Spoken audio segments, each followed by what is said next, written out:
Welcome, I'm Dee Morris.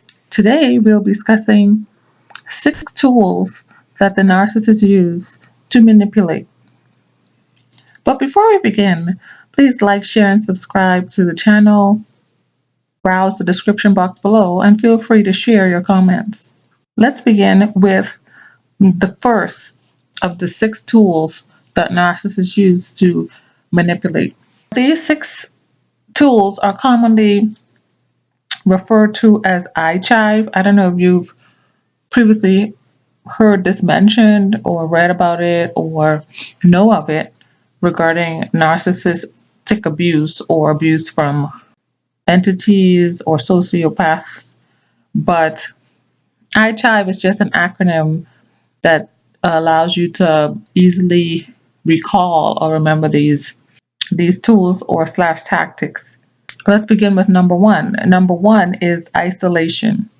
So in some way, shape, or form, a narcissist has to get you all to themselves, whether socially, physically, or financially, or in other ways. The narcissist expects you to spend less time with your family, friends, acquaintances, even coworkers.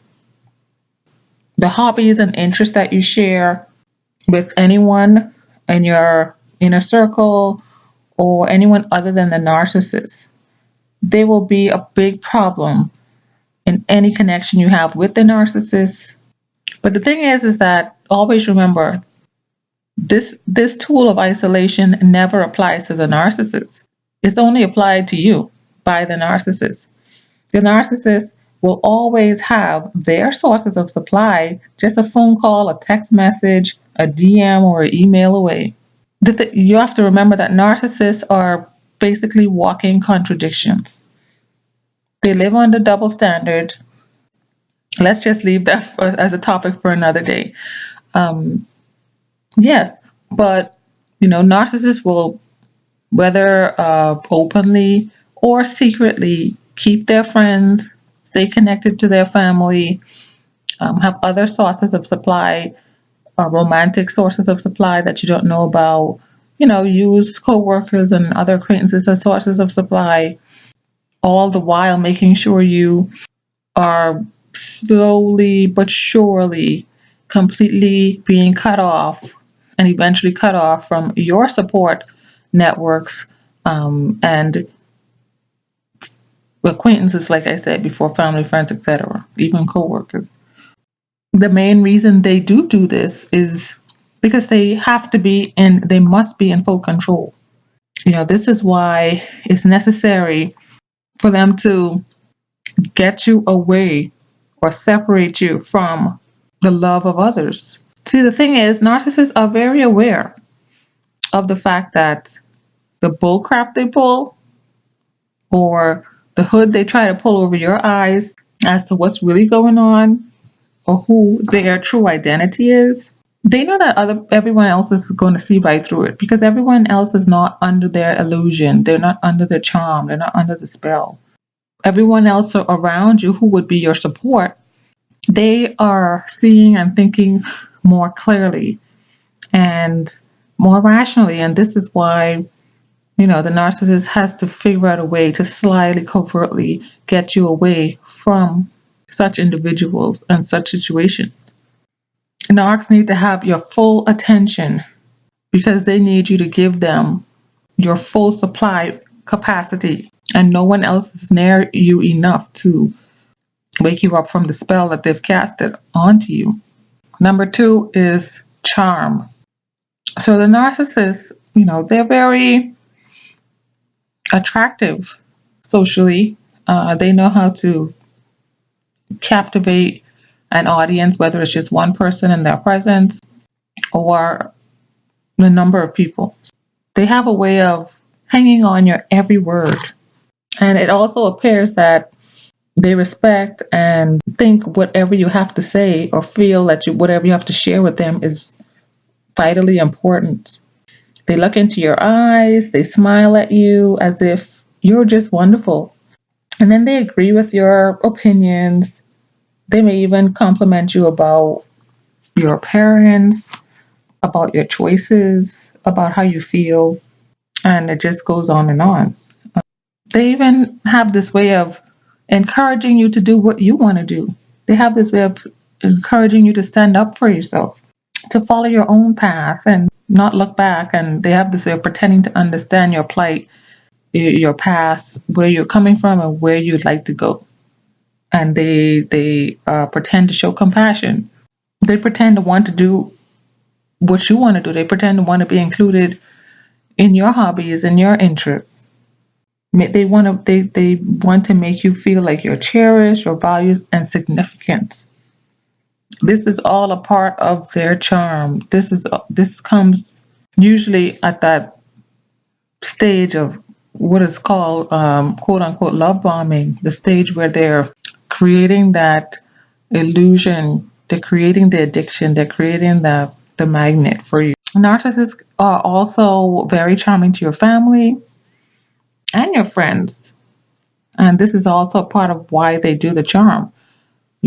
Once people get to like them, it also feeds into the isolation. Then they can start to devalue you to family and friends, and everyone would kind of be in also experience cognitive dissonance and trust that the narcissist is who they showed them he was initially, or she, and kind of question you eventually about what's your problem and why don't you appreciate this man or woman in your life who was so great initially. But they don't see what happens or what comes after this charming phase.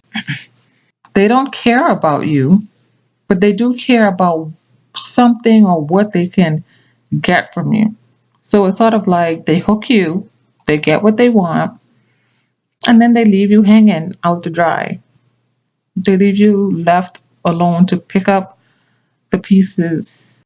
They leave you wondering whether you did something wrong or where you went wrong in this relationship. Hope is the third tool in this process of manipulation. Well, in case you aren't aware, narcs are experts at painting a picture of what they imagine you want or what you foresee yourself gaining from a connection with them. Whether you're just a friend, whether you're a romantic partner, a business partner with them, they may promise a marriage, emotional support, financial assistance as a friend. They may promise an investment or a loan. They may tell you that, they have future plans of purchasing a home or moving to a different country or another city or state that you've mentioned that you've always wanted to visit or live. They may indicate that they want to assist you with financing your education. This could be a parent, a narcissistic parent, or a spouse, or another, or a friend. So, someone who may offer to help you further your success academically. The narcissist may also promise to pay you back a loan. Part of the matter when it comes to hope is that they use intermittent reinforcement. If there's something you desire, the narcissist, will be the one to grant it to you. If you're desiring love or affection or a place to stay or a ride or something like that, yes, they're the kindest person at that time and in the nick of time to provide that for you. But the thing is that the narcissist has a way of playing games with your desires. So if you have something that you want, they would give it to you, but then you may want something in the future or need something in the future. If not the same thing, something similar, and then they won't give it to you. They remain inconsistent. Like if you're in a romantic relationship for months or years and you say, I love you, and they say, I love you too, seeming regular, at some point they're not going to say it. And that's going to, put up some concerns or curiosity in you, and you may start to question what happened. This is how they keep you hooked. This is the tool they use to keep you locked into the relationship. If you have needs such as commitment, belonging, a strong connection with someone, if you have the needs for appreciation, a narcissist or someone who will shower you with attention one day and then not return your call or act like a stranger the next day. These random acts are what they participate in. And then, they may return to the consistency if they sense that you may be pulling away or you may be waking up to whatever manipulation tactic they're using at the time. And they may see it's not necessarily working, or it's becoming damaging for them and non-beneficial for them. So it's sort of like it's like the classic hot and cold or push and pull dynamic in abusive relationships. So be wary of trying to avoid being lonely, trying to avoid feeling isolated, trying to avoid feeling empty or lack of belonging. If you're plagued with these feelings, then this is where the addiction comes into play, because you're running away from these realities into the hands of a narcissist. They are very aware of human desires, of desires of men, of desires of women. And this is the game board they're playing on, your basic desires. Basically, the narcissist has you hooked on hope. It's sort of like someone addicted to drugs, always searching for that original high. And then you end up doing more and more while sacrificing or somehow eroding your own identity because your tolerance has become so high for the abuse. This is why it's so hard to leave such a relationship. It's an addiction, not a relationship. It's sort of like, they abuse you, whether verbally or physically, and then they turn around and say, "Oh, I'm so sorry," or they take you on a trip that they've been promising for a long time, that you had even probably forgotten about, or they present you with this long-awaited gift that you've desired for such a long time that they've held back from you or hesitated to get for you. But after they abuse you, then intermittently they give you a gift, they give you that trip you always wanted that they were denying you of. So this is how you become addicted to the narcissist and you become entangled and bonded to them. So the narcissist uses the tool of intimidation as a control tactic. They need to feel and they need to maintain power to protect their abuse from getting out to others and to have control over you at all costs. So they use intimidation to scare you into submission, so you don't go and gain the strength that you need to leave the relationship, and then also to go and expose them to others. They have many ways of intimidating victims. They can threaten you with divorce, particularly if you're dependent on a narcissist. They can threaten you with evicting you from their premises or their home, threaten your pet. They may even threaten your child or family member. They can also be threatening by leaving some threatening note on your car windshield or a threatening phone call to you or someone that's close to you. They could threaten you by showing up at your job or in places that you frequent, like a particular grocery store or a shopping mall. So there are many ways that narcissists can find and do use to intimidate you.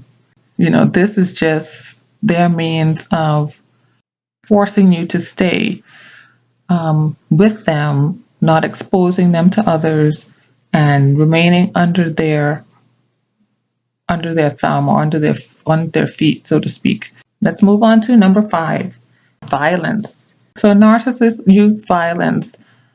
This can be a blend of intimidation, but it's more on the extreme end of it and more on the physical end of it. So narcissists can start to show signs of this by punching walls, kicking holes in doors, or kicking your car, kicking your pet. They can do this by grabbing you, poking you, choking you. They can do this by blocking your pathway, blocking you inside of a room, blocking a doorway. driving recklessly with you in the car, in a very terrifying manner. They can do this by standing over you, towering over you in the middle of an argument. They can start shouting very loudly at you. They can glare at you with their eyes in a very menacing way. Or they can do it by making comments like, "You're really pushing me too far," or "You don't really want to know," or "You don't really want to find out what I'm capable of." Making comments like that's very intimidating. The thing with narcissistic violence also is that it's usually very spontaneous. Like seemingly it comes out of nowhere or without warning. It leaves you feeling completely shell shocked and shaken, while the narcissist continues on their day as if nothing has happened, as if you're overreacting. Usually, if they feel exposed or wronged or disrespected in some way, you see this sudden rage occur. And narcissists often appear to have no awareness of how their behavior or their actions has affected others. The thing is, you have to remember, it's never about you. It's all about the narcissist, because narcissists see themselves as special, as unique, and they expect to be treated as such. So that's basically where it comes from. And lastly, number 6 tool that narcissists use to manipulate is emotion. Narcissists will always have some pity ploy, try to guilt you, try to love guilt you into forgiving them and seeing their side of things and understanding why they do what they do, why they have done what they've done, why they felt it's necessary to behave a certain way. And you have to always remember that the most abusive words are "I love you," right? As humans, most people claim to want to experience true love or genuine love. When a narcissist or abuser or sociopath, whatever the case, any toxic or dysfunctional personality, destructive personality or character, come and says "I love you," then you begin to question, who uses such a phrase so loosely, so generally, and for abusive purposes, manipulative purposes. But it exists, it do, and this is what they do. This is what these entities do. So you have to remember that at all times, and how dangerous those 3 words are. Just ask anyone trying to leave an abusive relationship, or who left an abusive relationship, or who are currently entangled or feeling trapped or intertwined with an abuser who frequently uses these 3 words. Narcissists begin to make promises. They say stuff like, "I'll go to therapy," or "I'll go to church to make things better," etc. Or they'll claim that, "I'm an addict. This is why I act this way." Or, "I had a bad childhood. This is why I behave this way." They may even claim that they want to stay together for the kids, and they use such ploys to suck you back into the web that they feel that you're escaping from, that they feel that you're breaking away from or slipping out of. But you have to remember, stop ignoring your logic and your reason. Many times we fall for the emotional side of it. Words like "I love you," or "I promise," or "I've seen the light," "I have woken up," "I will change." Like, these emotional terms bring up feelings within us. And somehow, many of us turn off our logic and reasoning and fall and become all mushy and gushy, fall for the emotional side of things. And this is where the danger trap exists, the danger trap of falling into your feelings and your emotions and ignoring what's practical, what's logical, and using your innate sense of reason. And also practice setting your radar wide for, like I said, destructive, unhealthy, toxic, dysfunctional, unstable, disordered characters such as the narcissists and the psychopaths and others in the cluster B personality category. So those are the six tools narcissists use to manipulate. They are, I'll repeat, isolation, charm, hope, intimidation, violence, and emotion. Thanks for joining me today. Hopefully what you were able to gather here was helpful to you. Please share it with others. Don't forget to browse the description box below. Bye-bye.